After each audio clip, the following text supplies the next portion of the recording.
महादेव और जलंधर, अहंकार, प्रेम और बलिदान की कथा। सृष्टि के उस काल में जब धर्म और अधर्म के बीच संतुलन डगमगाने लगा था, समुद्र की गहराइयों से एक अद्भुत बालक का जन्म हुआ। समुद्र ने उसे अपनी शक्ति दी और नाम रखा गया जलंधर। जलंधर केवल शक्तिशाली नहीं था, वो तेजस्वी, साहसी और महत्वाकांक्षी भी था। जलंधर ने कठोर तप किया।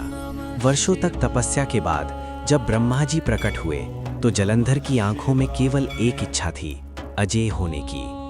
ब्रह्मा जी ने उसे वरदान दिया, जब तक तुम्हारी पत्नी पतिव्रता रहेगी तब तक संसार की कोई शक्ति तुम्हें पराजित नहीं कर सकेगी। जलंधर ने विवाह किया वृंदा से, एक ऐसी स्त्री जिसके हृदय में केवल प्रेम, धर्म और समर्पण था।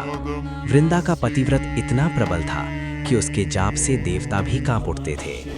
उसी सतीत्व के कारण जलंधर अपराजेय बन गया। समय के साथ जलंधर के हृदय में अहंकार जन्म लेने लगा। उसने स्वर्ग पर आक्रमण किया, देवताओं को पराजित किया और इंद्रासन छीन लिया। देवता त्राही त्राही करते हुए महादेव के चरणों में पहुंचे। महादेव ने शांत स्वर में कहा, शक्ति बिना विवेक के विनाश का कारण बनती है।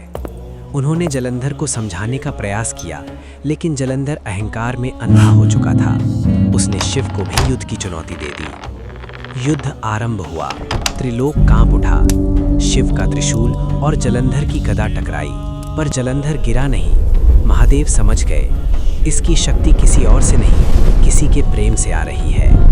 वृंदा उस समय अपने पति की विजय के लिए व्रत में लीन थी। उसके हर मंत्र के साथ जलंधर और अधिक शक्तिशाली हो जाता था। धर्म की रक्षा के लिए भगवान विष्णु को एक कठोर मार्ग चुनना पड़ा। वे जलंधर का रूप धरकर वृंदा के पास पहुंचे। वृंदा ने उन्हें अपने पति समझकर द्वार खोला। उसी क्षण उसका पतिव्रत टूट गया। युद्ध भूमि में अचानक जलंधर कमजोर पड़ गया। महादेव ने भारी मन से त्रिशूल उठाया और एक ही प्रहार में जलंधर का अंत कर दिया। जब वृंदा को सत्य ज्ञात हुआ तो उसका हृदय टूट गया। जिस प्रेम से उसने संसार को हिला दिया था, उसी प्रेम ने उसे जला दिया। विष्णु जी को शाप देते हुए उसने कहा, तुम पत्थर बन जाओगे, और वही शाप शालिग्राम बना। वृंदा ने भगवान विष्णु को छल से उनके पति जालंधर का रूप लेने और उनके पतिव्रता धर्म को भंग करने के कारण क्रोधित होकर पत्थर अर्थात शालिग्राम बनने का शाप दिया था, क्योंकि विष्णु ने छल से उनका सतीत्व भंग किया था।